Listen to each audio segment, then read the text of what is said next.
Welcome to K-Talk Radio. As usual, it's Wednesday morning. You're listening to Prepper Talk Radio. You got it right. And we're excited to be here. I'm Scott, Mr. PrepperCon, and as always here with Shane, the prepared guy. How's it going today? You know, I'm doing well.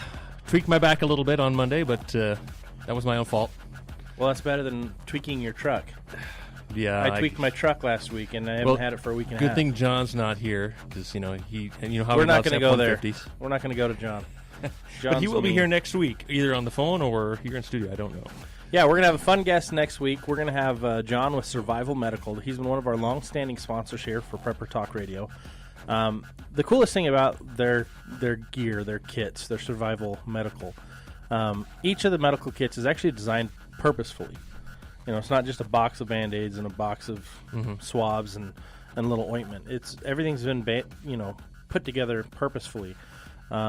Really excited. I love their products. I love their gear. I carry that in my car because I know if I'm not using it, it's safe until I need it. And even then, I can reseal it and keep it going because the little packet they put in those things creates its own ecosystem. Just like in a food storage Mylar bag, they put in a oxygen absorber, correct? Right. But in this, they don't do that because that would actually shorten the lifespan of some of these products. They've created their own system. Oh, okay. So it's really unique, really cool. So check them out, survival-medical.com. And you can also go check them out starting in a couple of weeks at Sam's Club in Logan first. So go meet them up in Logan. If you're up in Logan, you're listening, hey, thanks for listening. But go check out Sam's Club and see Survival Medical next, I think it's in 2 weeks. We'll get some more information next week when John's on the air with us. So we're excited. Today we're actually going to be having a little fun talking about habits. And not the habits with nuns. No. We're talking about prepper habits. What you should or shouldn't be doing is habits. What are good prepper habits for a prepper?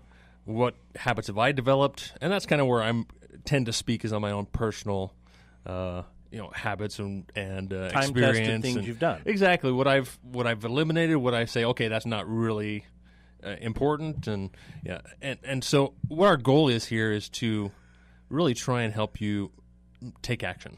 Absolutely. So the whole purpose behind our show, as you've heard over the weeks and weeks and weeks, almost to a year, is to help you with more resources. Give you more resources so you can make better informed decisions, so you can do practical things that are going to help you be better prepared for when crap happens in your life. Whether it's the SHTF, the end of the world as we know it situation, or it's I lost my job. Or as our producer says, so drills for driving or diving under desks for nuclear wars. LOL. Exactly. Because that won't help. But that's going to help. Yeah, exactly. We'll talk about some drills as well. But what we want to do today is we want to talk about some of the habits that we've created for ourselves that we're doing that are helping us to be better prepared on a day-to-day basis. Exactly. And we want to hear your habits as well, things that you do, daily checks, daily things. And you may not realize that this is a prepper habit. It's just your way of life. Common sense habits. Exactly. For a better life. Exactly. Most of them, for me, are common sense.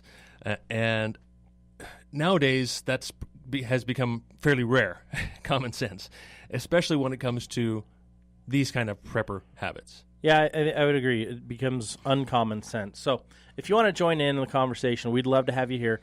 801-254-5855. We're going to talk prepper habits for the rest of the show. So tune in, stay in, and join us on social media. We're on K-Talk Utah, KTKK Radio, and then also you can find us on Twitter at KTKK.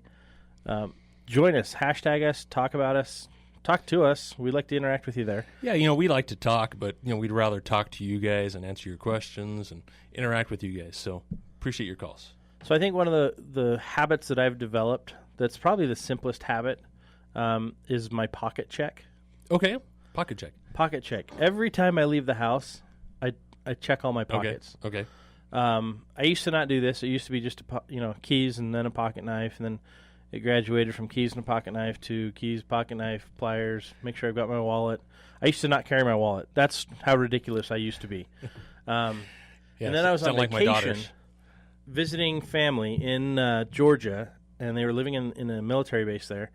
And we went to leave the base, and he's like, "You got your wallet?" And I'm all, "No, we're going to the beach." He's like, "You need your wallet." I'm like, why do I need my wallet? Got to come and go on base. He's like, to get back on base, you need your identification. Regardless of that, you should have your identification on you at all times so that if you get in trouble, now you have a way to get out because they're going to ask you for those papers. And I'm all, I'm like, fine. So we turned around after I got yelled at by at that time. Let's see, he was a captain. So I got yelled at by a captain. I wasn't even in the military, and I'm getting yelled at by a captain. Now I get yelled at by a lieutenant colonel if I'm doing something stupid. So it's nice to have that kind of friendship within family that can remind you to do things that are smart. So now I check my pockets every time I go somewhere. Before I leave the house, I double check to see if I have my everyday carry items. But then I also make sure at least once a week I go through the truck and make sure I've got the things that I need in the truck at all times. Jumper cables being one of those. But I kind of go through and I have a couple different checks that I do throughout the week that have just become habit. And so much of a habit, you don't even recognize that it's a habit. So when you said that, I basically, my light went on and said, yeah, you're absolutely right. This has become such a habit for me. I didn't catch that note. What did he say? Our producer's in the back room. He's posting trying notes to distract us on our screen. He's like, we should all have our Hillary Clinton identification badges so that we can, I don't know, I think he said survive the apocalypse or get out of trouble. Because Hillary's the queen of getting out of trouble. No, that's true. Anyway, so we were talking about your pocket checks. For me, I do this constantly. It's not just every day. Constantly. Okay, I have my wallet. I have my keys. Okay, did my knife slip out of my pocket? Did I still have my flashlight in my pocket? And like you say, you go to your vehicle. Oh yeah, my jumper cables are still there. And I may do this weekly or bi-weekly or whatever, just to make sure that if I've taken something out that it's not still sitting in the garage or because I'll take my jump kit into my office and I'll go through it and I'll make a few changes and then put it back in the rig. Yep. And that has become an absolute habit for me. It's become automatic. Yep. Anytime you go for a drive, things change depending on the climate and the situation you're going to. Just like every April and every October, in Utah, it's really easy I do this based on the general conference that they do. So every time I start seeing the advertising for a general conference, I go through my medical kit, my survival kit, my bug out bag, your 96-hour my 96-hour kit, which is what I've always used. I go through that kit and make sure it's up to date. I'll swap out the clothing for the next season, and I'll make sure my food and water is still good. I'll rotate the water, but then I'll also look at all the different tools that I have. For example, I have snare kits. Work really good in summer, don't work so well in winter. So you have to change things up. I've actually got winter kits too. Cool. So you want to make sure you have things that are going to work with that weather you're going to expect. Yeah, absolutely. As October comes on, I start putting my cold weather gear into my rig. Absolutely. So for me and whoever else is going to travel with me, so that if you happen to get stranded or whatever happens, you're not going to be suffering or in pain because of the cold. Yeah, everything you want to do, you want to create a simple system for yourself. And we're actually going to talk about that more in detail when we talk about the survival mindset in a few weeks. Making sure you're checklisting the things that you're wanting to do, but then also that you're not reliant on the kit, but that you have the skills to get you through and to adapt and to overcome. And so that's going to be fun. We'll get our buddy Jeff Kirkham in here from Ready Man. Yeah, he's awesome. So love having everything you need to be doing as a prepper or preparedness-minded person, you need to start thinking about redundancies. You need to kind of create daily, weekly, monthly, or biannually habits to help you be more effective with your time and to save. It actually saves you time. Absolutely. So, and speaking of, our producer threw in, do you have a backup car key and a magnet to get back into your car? Great question. A lot of cars now have those electronic little devices in it. Or whatever. There's the keypads on there, but the electronic device inside the key that if you don't have that, you can't get back in. So make sure you've got a backup system. Lost my keys the other day. Couldn't figure out where I put them. Along with your vehicle problems? Oh, different vehicle. Oh, okay. And found them in my suit coat. I wore a suit on Friday, forgetting that I never wear suits. I put the keys in the suit coat pocket. You're not in the habit of doing a pocket check on your suit coat because... Why do I put anything in my suit coat? Exactly. Well, apparently I put the keys in there and I couldn't find them for 2 days. I've done that before. I'm an idiot. So call in. Tell us what your habits are. We're going to keep talking about some more habits here. Okay. What's the next one on your list, My number one habit I have that jumped out to me at first, and I can classify this through a lot of different ranges, is, first of all, organization, being organized. I wouldn't say I'm OCD, but I'm probably a little OCD on being organized. And now that comes, I mean, Probably. Okay. You know Probably. me, yeah. So anyway, with organization, that starts all the way from your food storage all the way to your plans, your plan A, plan B. That's where I think organization comes in. That's a pretty broad topic for me for organization. So, for example, with say food storage, do you rotate your food every day? I mean, every week? Are you constantly replenishing that every time you go to the store? Are you organized enough to know, okay, I'm short this, I'm short that, we need to replenish that? On the food storage side, on your everyday on the shelf type things? I'd imagine that would be harder with kids to keep track of your food and replenish it. You pretty much have to schedule time to walk through your food storage and make sure you're up to date on everything you need. Basic inventory, once a week when I go to the store, whenever we go to the store. Of course, kids want the junk food, but that's the least important on the list. But to replenish those longer term items like your canned goods and so forth, I actually been having a mouse problem at our house. And anything that's not in the can, anything that's I've got not snares if you need them. Ooh. I need new ways to catch mice. So if you have any tips, I've been having some success lately, but they're smart. They're avoiding my traps. They've stopped eating the poison pellets. Have you done the 5-gallon bucket? I have tried that. I didn't have any luck. I need to try that again. That is a pretty cool one, but I have tried that. That's a fun one. Anyway, so with organization, I keep things in particular areas so I know exactly where they're at. And of course, I have the bug out bags, the bug home bags, whatever. So that takes a certain mindset in order to really know where all your stuff is. Because preppers, we have a lot of stuff. But we also try and keep it simple. So it's all constant struggle to be organized. Absolutely. You got a caller there on line 3? Oh, we're picking them up. All right. Okay. So what we need to do, though, is we need to always make sure we're aware of the things that we have. And I think having a list or having your supplies organized is key. At my house, we kind of we have a checklist of everything digitally and on paper, and my wife goes through and checks it. That's kind of her thing because she, like you, is a little OCD in hyper organization skills. I am not. We actually have a caller. Let's bring him on before we go to break. Talking about mice. Hey, Paul, you're on the air. What do you have for us on mice? Well, I got a way not to catch them. Okay. That may help me. Let's hear it. When I was younger, I lived in this farmhouse right in the middle of a field, and we were just inundated with mice. Mm-hmm. I mean, there was mice everywhere. And I would set a trap, and it would go off like before I got the next one set. So I thought, well, there's got to be a better way. So I made a wire grid and plugged it into my 110 outlet. And the first mouse that went through there, it fried them. And but kept it also frying caught it, on right? Fire. And I almost burned that farmhouse down. Don't do that. I'll have to see how I can incorporate electricity into one of my traps. Well, yeah, don't make sure. Make sure everything's grounded. Don't light your house on fire. And don't truck your kids light either. your house on fire. Thanks for the comment. Hey, thank you. We're heading to break. Right. Join back with us in about 2 minutes. Listen to our sponsors, but we'll be right back. You're listening to Prepper Talk Radio on K-Talk AM 630. So the last comment our producer left on the message board before he walked out is do you have a backup plan for graboids, for the under the ground monsters that I wish transform you could hear into me shaking my head.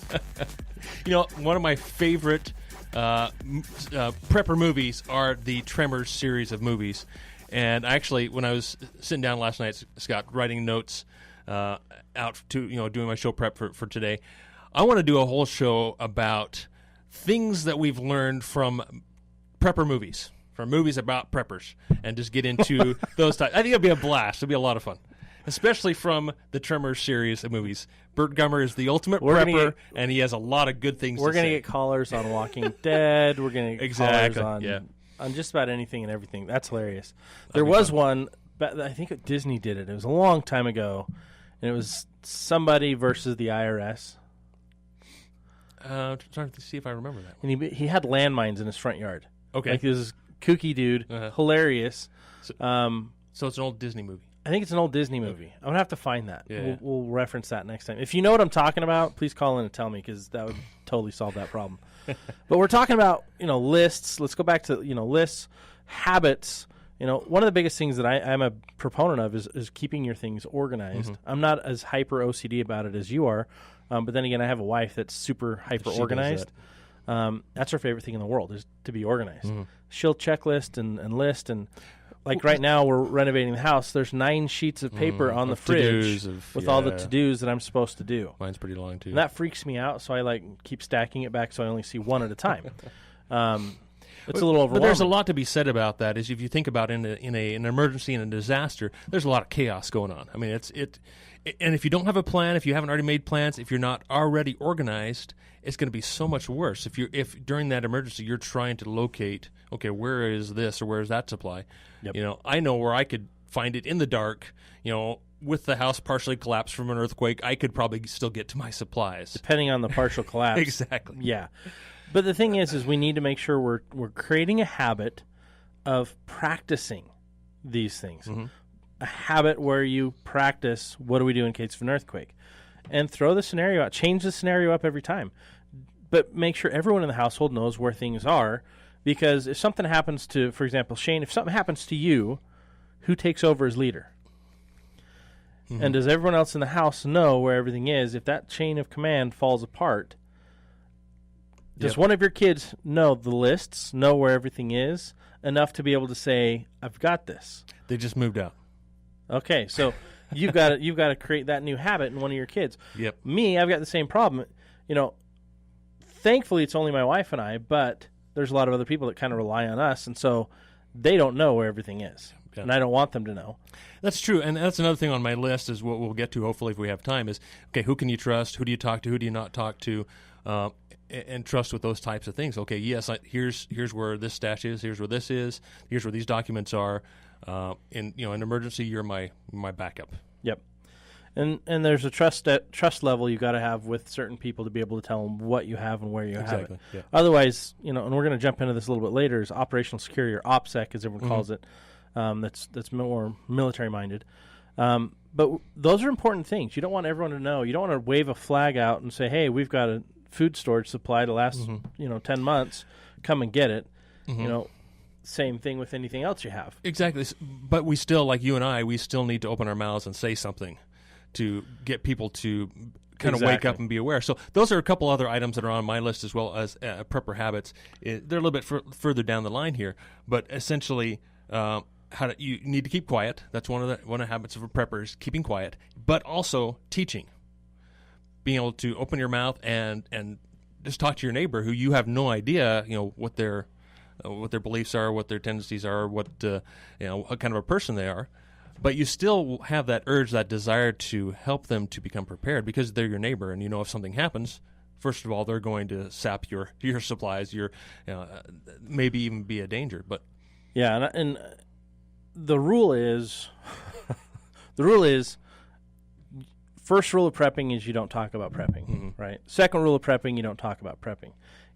And that is to people you don't trust, you don't know yet. Yeah, there's a caveat there. There's a caveat. And so I think we need to create a habit of developing levels of trust with our friends and family. The people that we trust, we continue to focus on building that trust, especially if they're like-minded. Those who are less than like-minded, you're going to always approach them from a level of educating them, of reserving your knowledge and reserving your information, especially your supply of things that you have, so that you don't become a target. Now, I'm opposite of that, which flies in the face of everything I've been taught, everything I've learned, everything. But I have a different kind of responsibility as I view it. I'm the creator of PrepperCon. PrepperCon is the largest preparedness expo in the nation. The reason I created that was because I felt like there was a huge need to share what I know, and more importantly, to bring together all the experts that I know to teach people in a fun environment how to be better prepared, to take away the taboo of fear and of hostility that is driven inside this industry. Every email I see, marketing email from a lot of these companies, it's hurry and get this before the collapse, or oh, the NSA is spying on you. Get your guns and ammo ready now. And I'm like, seriously? You know, they're pushing this fear, and so I push the peace and the promotion And the behind hope it, and the preparedness. responsibility. And so I've kind of opened up my door so everyone knows what I have. But I do it in a way so that I can educate. But then I've also taken a lot of the stuff and I've stored it off site now. So I've got caches of things. Yeah, and that's another great prepper habit. It was not on my immediate list, but don't keep all your eggs in one basket. But you know, as you were saying, Scott, is as we talk to people, as I talk to a lot of people, I really realize that, I mean, you have this desire, this intense need to be able to have the opportunity to talk to other people and tell people about what's going on, enlighten them, and wake them up as to what you could say is our awful situation. And you know, the more people I talk to, the more people feel the same. I mean, they're wanting to do the same thing. They want to help wake up others as well. And I continually running across people that way that are starting their own efforts to, you know, do a podcast or do a show or do something to help educate other people because they feel this intense need to help others. You know, we got a caller. Let's bring him on the line. Hey, thanks for calling K-Talk. What's your name? Timothy.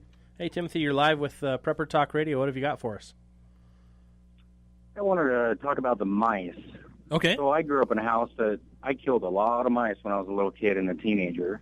And one day when I was older, I realized I'm killing more than could live in the house. I got to find where they're getting in the house. And I walked around the house, and I found a little hole where they were getting in the house. And once I fixed that hole, the mice problem went away. And I also experienced this years later with a friend. He once approached me saying, I don't know what it is. The last couple of years, I'm getting a bunch of mice in my house. And I said, well, the first thing we need to do is we need to walk around your house and figure out where they're coming in. And it turned out about 2 years ago, he put an air conditioning in his house, and the pipe that they drilled through the wall for the air conditioning lines, the mice were crawling through that hole. I found that's been the number one on other properties I've managed, how mice get in. But, absolutely. And I've done that on my house, and I appreciate pointing that out because basically, they got to find a way in, and then they've got to find a way out to get water.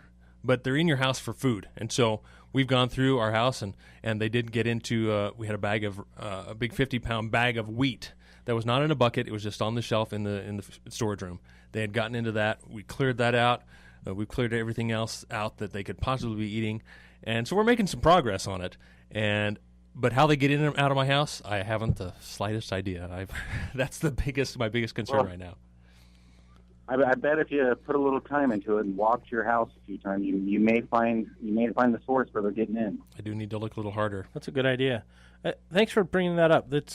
A lot of times we don't know. Well, most of the time we don't know what we don't know. Yep. We don't know the cause of the problem that we're going against until we start researching it. You know, in the medical industry, that's what doctors are supposed to do. They're supposed to look at the symptoms and find out what the cause is and then combat the cause. You know, we can do that in our own lives with the problems that we face. And I think that's one of the most overlooked things in our current society is people think, well, who can I call to fix this? Yeah. Instead of what you did is took responsibility and said, okay, I need to fix this. Yeah. And we need to get people out of the mindset of on-demand living where, and if I need something done, I can call somebody else. Or, if I'm hungry, I'll just pull into the drive-thru. Or, if I want a movie, I can just download a movie. People have gotten so lazy and forgotten the basic skills and the basic ability to just take care of their things, take care of themselves, their family. Yeah. So I love that you brought that up. It's a really good point. Yeah, and that of course, appreciate your call. And you know, that takes me into another aspect is, you know, as I was preparing my list of habits here, of course, the first thing that jumps into my mind is, of course, Stephen Covey's 7 Habits of Highly Successful People. And so I threw the word prepper in there, you know, and came up with my own list. And come to find out, I do a little internet search, and there's plenty of other preppers that have made this a similar list. Done so the I'm same not the first one, So you're a even though I copycat. thought it was an original idea. But one thing that really jumped out to me that your point you brought up with your comment there is one of Stephen Covey's items on his list is you seek to understand, then you seek to be understood. So that is every single one of these items on Stephen Covey's list really applies to preppers. Now I guess we've got a call. Let's see who this is. Hey, thanks for calling Prepper Talk Radio on K-Talk. You're on the air. What's your name? Bill. Hey, welcome to the air. What have you got for us? Thank you. Yeah, I'd like to tell you how to take care of mice. All right.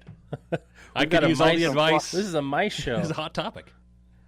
Get some flour, Flour. mix it with plaster Paris, maybe, I don't know, 20-30% Okay. plaster Paris. Just leave it dry. Mix it up.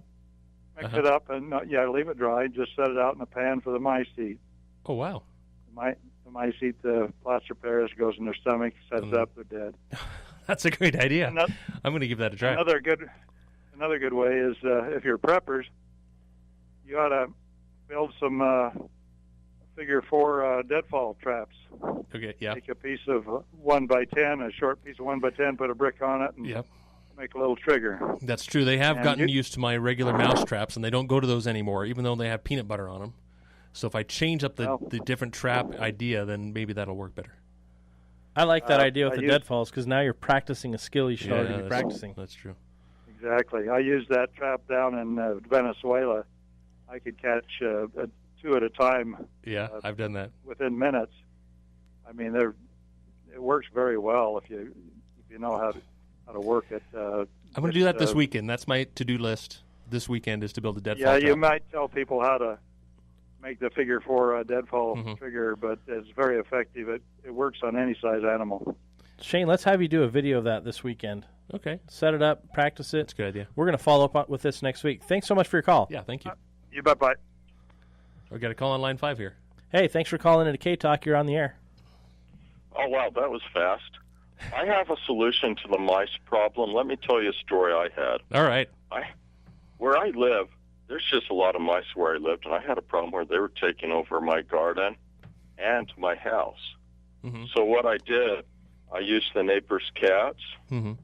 and there were a lot of cats running around in the neighborhood, and I would use them to control mice, and they pretty much controlled mice in the garden.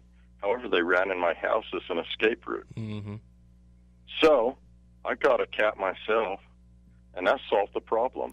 Cats are a great option. I have 2 dogs, which is too many, and that is just Too not many, an in option my right for opinion. us right now is Indoor. a cat. But no, cats are, I think, the ultimate killers. They are the ultimate hunting machine.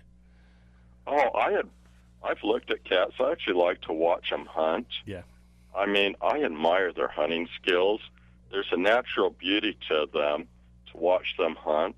And if you look at their skills, granted, we have skills they don't have, but they have skills we don't have. Mm-hmm. But when you watch their skills at hunting, you have no doubt there's a God. Absolutely, the way they've been created and have their purpose. Well, I think additionally is you can see that there is a creator who designed everything with a purpose. Mm-hmm. I think that's a really good point. You know, I watch cats and they instinctively know how to hunt. Mm-hmm. You know, you can They take don't a have to be kitten taught, yeah. away from the litter when it's very young, before mom's taught it anything. It will stalk They'll a figure it out. prey. It'll stalk a grasshopper. They're or programmed. Yeah, it's amazing. That's a good point. Thanks so much for your call. You are welcome. All right, awesome. So it's turned into to the Mouse Movement 2016. Let's get all the mice out of Shane's house. But let's talk about that, because when it comes to sanitation, I mean, the mice can wreak havoc to your sanitation in your home. If there's a disaster, if you're living off your food storage, they can wreck your food storage. They can wreck your sanitation in your house. So you got to know these things so you can deal with it when we can't go to Home Depot and buy the poison, or go to Home Depot and buy the traps and such. Well, after the collapse, if you're going to talk that way, and you can't go to Home Depot to buy the stuff, Home Depot is going to be empty and vacant. So if you need new lighting for the grid that's gone down, you can go get it for free. If you need poison, it's probably going to be in the back for free, because maybe there's a chance. That's actually on my list. Yeah. If the grid goes down, if the world goes into chaos, and I'm going to give this one out there to everybody for free, Home Depot has a really good hearty supply of edibles. Okay. Number 1, beverages. Number 2, individually packaged snacks. Right, your They're at Snickers bars and such. Yeah, every checkout stand has those, and batteries. Mm-hmm. You know, everyone's going to think, oh, go to the grocery store. Oh, Yeah, dude, that's I'm true. You hitting run to- Home run to Depot Home and Depot. Lowe's because there's less competition. And you have probably Until have now. your food store. All Now everybody 38,000 of knows. the listeners who are listening to this are now going to be competing with me. going to the Home Depots. To the Home Depots. And stocking up on plywood. But now that we know, let's shake hands, let's be friends, and we'll split everything up evenly. All right, yes. We got another caller on line 3. Hey, thanks for calling K-Talk. You're on the air. Yeah, I just wanted to make a comment about skills. Please do. The YouTube community is pretty helpful in regards to kind of like the Matrix. You need something, you go in there, download for 10 minutes. Next thing you know, you're a pro, right? Yep, you're right. My wife, she writes down all these recipes and stuff. So I figured, if the power's gone, then I'm not going to have any recipes for success. So I've been actually kind of paraphrasing and writing recipes for repairs for all these different things because, if the internet's down or you don't have access to the information, it's, in a crisis situation, you can't remember beans. Those are some fantastic ideas. If you want to hold over for after the break, we got to run to our break here, but we'll address that on the other side. And you're listening to Prepper Talk Radio. Thanks for listening. Welcome back to Prepper Talk Radio on AM 630. That's K-Talk, the only unbiased, well, I guess we're a little biased, but the non-media driven, the non-bought out news source in the United States and specifically here in Utah. Yeah, and what I really love about K-Talk, and I don't want to brag on our show, but you listen to all these other shows here on K-Talk and other stations as well. It's a lot about politics. It's a lot about geopolitics, and it's hard to know what the truth is. It's hard to know exactly. You have your opinions, and I guess that's what one of my comments was a couple of shows ago. Is that we're not an opinion show. We're more of a truth show, or more of a facts show. We'd like to talk about real things that can make a difference in our lives. Obviously, politics can make a difference. I don't mean to deride that, but it's hard to know what the truth is, and so that's why I love talking about what we talk about, because these are truths, these are facts. Yeah, it's an informative show on how to be better prepared, and we've got a caller on the line, and let's continue that discussion we were on. The skills. So the skills you were talking about. Are you still there? Did we lose you? Am I here? Yeah, Yep, okay. There you go. Oh, here. I was talking, but I couldn't hear myself. Sorry. There's a bit of a delay. That's a lot. Bit of a delay. So, I need listening skills, writing skills, and chopstick because my lips are real bad. But anyway, in regards to writing that stuff down, I believe, I know for a fact that your success in life is a direct result of your knowledge, skills, and abilities.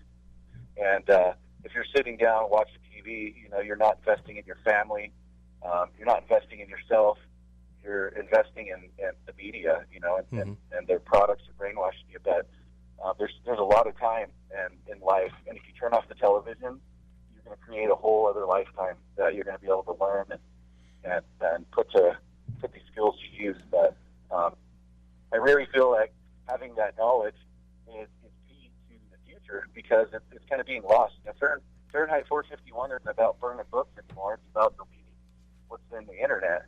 They don't have to go around and collect all the books. People are just throwing them out in the trash because they just read it on the internet. So, information's changing at a rapid pace. It's being lost, it's being manipulated and changed. And, to invest in ourselves and to keep that information close to us, I think is going to be key to the future. Because like you said, this is the age of disinformation.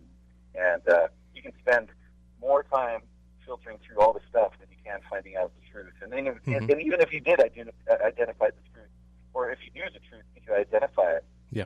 It's at that point, what is the truth? But I appreciate what you guys do, love what you do. And if you can have a segment on what to do about Sasquatch. I got a huge Sasquatch problem. I appreciate that. That's actually a really awesome idea. We've got a resident Sasquatch expert. I wouldn't call him an expert, but he's a squatcher. He goes hunting. So we'll go talk to him. We'll see if we can get him on the show, because I think that would be a fun topic. Yeah, and you had some fantastic points there, which is on my list of daily habits, is building up that library in not just digital media, but in actual physical. Like you're saying, you're writing recipe cards from how to do videos on YouTube. That's a fantastic idea. I've been building up a library of practical knowledge that that when the internet's down, you can't access it otherwise. So that you know the end in mind, right? Exactly. So yeah, thank you very much for your comment. Appreciate it. Thank you very much for your call. You know, it's funny because I do something similar. Every time I find a resource that is online that I love, I'm like, oh, cool. Print it out. You know, I'll pin it on Pinterest, and then I'll print it out and put it in my binder. My binder's my favorite place. I keep the binder in my 96-hour kit. Oh, that's cool. So it's slowly growing. The things that I'm like, okay, I need to learn or I want to learn that I'm not as good at, or good reference sheets. Simple graphic where you can see the pictures and the illustrations. Yeah, so that's cool. I've got tons of plants that are listed that I can eat. They're edible, that have different medicinal purposes, and then how to make tinctures with them. But there's so much more I want to learn and do. But yeah, that's a great habit. Let's take this other caller. Hey, thanks for calling K-Talk. You're on the air. Yeah, hey, you guys were talking about practicing and, staying into a good habit with, your survival stuff. One thing my daughter and I like to do is I taught her how to make an old school Boy Scout cooking stove with a tuna can and a coffee can, and practicing how to cook. We do that every once in a while, whether it's over a fire or one of those, because let's face it, there will come a point where if things really crash, what if you don't have propane? Yeah, what if you don't have in Scouts, we called those buddy burners. That's what we called them when we built them. It's amazing. I'm glad you brought that up. It's amazing how long those will actually burn for. Oh, it's crazy. They make a lot of smoke, but tons of smoke, but they burn for a long time. All we ever did was cook hamburgers on them, but we cooked a lot of hamburgers, a lot. Easy to cook. So that's a really good point. Thank you so much. No problem. Oh, and you know what? The mice problem, real quick? Yeah. Just what we ought to do is we ought to have them all go apply for the DNC and feed us information on Hillary's campaign. That should eliminate the mice pretty quick. It always goes back to that topic there, doesn't it?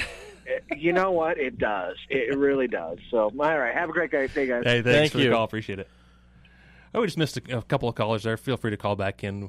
Our lines are open right now. But going back to, I guess, I've got a huge list here. Well, we never have enough time for our list. But organization we talked about practicing skills and developing that knowledge as a habit, as a daily habit. It becomes ingrained, kind of like Scott's pocket check. It just becomes, okay, do I have my keys? Do I have my wallet?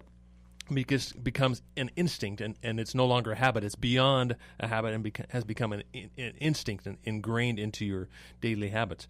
And so that's really where, obviously, it takes years and years and years to build up those types of skills and habits.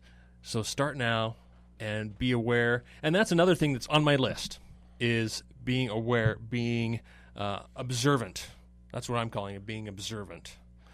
Another phrase for it is situational awareness. Situational awareness. So you're going to hear that phrase a lot, but I think observant is key, because when people think of situational awareness, they're hyper-focused into self-defense and protection, whereas observant is being aware of everything going on. I mean, there are so many tools and resources around us at any given time that we walk past or trample on because we're not paying attention. We're not observant. When you're hunting, you've got to be highly observant so you can find your game trails, right? When you're fishing. Which way the wind's blowing, which way your scent might be carrying, a lot of... Well, you don't have to worry about your scent so much when fishing, but you need to understand currents. You need to understand eddies, how those work and how fish act within those. First aid, medical. If you're out in the wild and you're out of bandages, what can you do? I mean, you can take portions of the clothing you're wearing and use them as bandages if they're clean, but if they're not clean, you got to clean them. You got to look at those types of things and be observant of what's going on around you, but there's also certain plants that can be used as well. Yeah, your resources, and being observant is, maybe a little bit of a broad topic, but being alert, being cognizant of your surroundings at all times, especially, obviously when you have your kids with you and you're out in public, you want them to be safe, or if you're at the pool. I constantly have a laser eye on my kids at the pool or anywhere where there's some level of danger, and in public there's a particular level of danger, and so I have essentially trained myself to never look away from my kids. Yeah, and in that particular instance, so that's kind of what I mean about being observant, and not necessarily like Scott's saying, it's not a tactical thing at all the time. It's just being aware and not being on your phone playing Pokemon Go, right? Yep. That totally wipes out that ability to be observant or being aware of the things that are real versus the things that are not real. There we go. It's funny that you bring up the pool. A friend of ours is a lifeguard at a local pool, and a mother flipped out on her the other day when I thought this was one of the funniest things I'd ever heard of. a little 3-year-old kid, was playing in the pool, was okay. They weren't drowning. They weren't doing anything, to get in trouble. But the mom came over and flipped out because the lifeguard wasn't watching their kid, wasn't taking care of their kid for her. It's ridiculous. Lifeguards are not nannies. They're lifeguards. They're there to take care of the people when they're drowning, when there's an incident. Your job as a parent, and this probably doesn't affect any of our listeners, but your job as a parent is to keep an eye on your kids. So if you go to the pool, keep an eye on your kids. Make sure they're safe. The lifeguard's job is secondary to your job. Your job and your priority is to be aware and observant. And that carries into everything that we do. Be observant as you're driving. 90% of the road rage issues could be resolved if we were just a little more observant of the surroundings we have going on. So put away your phone. Stop texting. Yeah. Start driving and focusing on the drive. I've messed up driving, and I admit it. We all do. But we need to be more observant of what's going on around us so that we can be a better solution in society. We can be a better tool to help out. Yeah, and I think it comes down to when you go to a restaurant, I always make sure I can see the door, the entry in particular. And that's a kind of a tactical thing that I've decided I'm going to do, and I know, Scott, you have as well. But it also has to do with being aware of current events, of watching the news. We talk about the mainstream all the time versus the alternative media, and so you decide what you want to watch, but being aware, and so you can make those adjustments in your preparations, in everything you do to what's going on currently. Well, I think more than that even is you've got to think of the daily challenges that are going to come up, and not be worried about them, but just be aware of them. When we're little kids, we start school. First thing they do is fire drills and tell you where all the exits are. Why are we not doing that as adults? So many times people are like, true. Oh, where's the bathroom? Where do I do? When you walk into a restaurant and you're still able to look around and see where everything is. And if you can see it, great. If you can't, then ask your waitress right away, hey, where's the closest exit? Where's the bathroom from here? That way in case of an emergency. I'm not talking everyone's going to be walking into an active shooter situation. That's not what I'm talking about. There are things that happen in restaurants all the time. Someone could have a heart attack. You need to, call 911. Tell them how to get into the building, where this person is in relation to the front door. Where the fire extinguisher is. Yeah. And sometimes they'll have a defib kit somewhere, or a first aid kit. Exactly. These are all, there's a million things that could go wrong in anybody's day. And by being a little more observant, you're reducing the severity of those things that could go wrong. And another thing that is also fits in this category for me is assessing risks. And what I mean with that is, again, not kind of the tactical aspect of it, but I spend a lot of time in the backcountry, and there are so many variables when you're out caving or hiking among the cliffs that you just can't control. So you have to assess the risk, whether, okay, do I do this? Is the risk too high? Is it too low? And that is where it really comes into survival. Kind of the difference between Bear Grylls and Survivor Man. Yeah, good old Les Stroud. Les Stroud, he basically assessed the risk, says, no, that risk is too high, I'm not going to take that risk. Whereas Bear Grylls says, sure, I'm going to rappel down this cliff on a paracord, because it's good TV, really. That's all it comes down to. So essentially, that's what I mean by assessing risk. Yeah, and it applies to everything. I mean, I look at the most practical example is you go out on a holiday weekend. What happens after midnight on holiday weekends? That's when you see all the DUIs going on. I always make sure that I'm home well before then. New Year's Eve, perfect example. Everyone wants to stay out past midnight, but then all the idiots who drink and drive are also out after midnight driving around and endangering themselves and you. So I've, personal practice, decided I'm not going to be driving after midnight on New Year's Eve. Yeah. I always make it a point to celebrate locally at home, or if I'm celebrating somewhere else, that I'm staying the night so I don't have to worry about it. Yeah, we're leaving early, right? To minimize Safety your risk. First, minimize your risk in everything in life. I mean, we tell our kids all the time, hey, don't do that, it's not safe, or this could happen, but then we don't listen to that same instruction in our own lives, or we neglect it. And so that's a habit we all need to be cultivating, is to pay attention, be observant, risk assess what we're doing in our life, and if it makes sense to do it or not. Now here's something I wanted to fit in real quick before we're at the end of the hour here, is a habit that I've really ingrained into myself is using my resources wisely. Water, food, whatever it is, not overwatering your lawn, not taking too long of a shower, not, those types of things is what I mean by using resources wisely. We've got a couple of That's a callers great here. point. Hopefully we can squeeze at least one in here. Let's get this guy in here. Hey, thanks for calling K-Talk. You're on the air. Yeah, you know how it is wrong for Americans to hate foreign people and trash on them? Okay. Isn't it the same thing when they trash Americans? It doesn't mean the same racism? Yeah. Absolutely. It's switching topics, but yeah, I think you're right. Yeah. Well, sorry for switching the topics, but this is exactly what our politicians in place are going for right now. Mm-hmm. Yeah. Absolutely. Unfortunately, that is the case. Thank you so much for your call. Yeah, people should think to place different politicians. But all right, dude. All right. Thank you. Thanks for the call. We're running out of time here. Here's our music. I want to thank you guys for tuning in this week. We're unable to take any more callers because the show is over for the day. You've been listening to Prepper Talk Radio on K-Talk AM 630. Check out the new website, ktalkmedia.com. Follow us on Facebook, Twitter, and everywhere else you can follow us on, and tune in every week, Wednesdays, 9 a.m. here on K-Talk for Prepper Talk Radio. See you next week.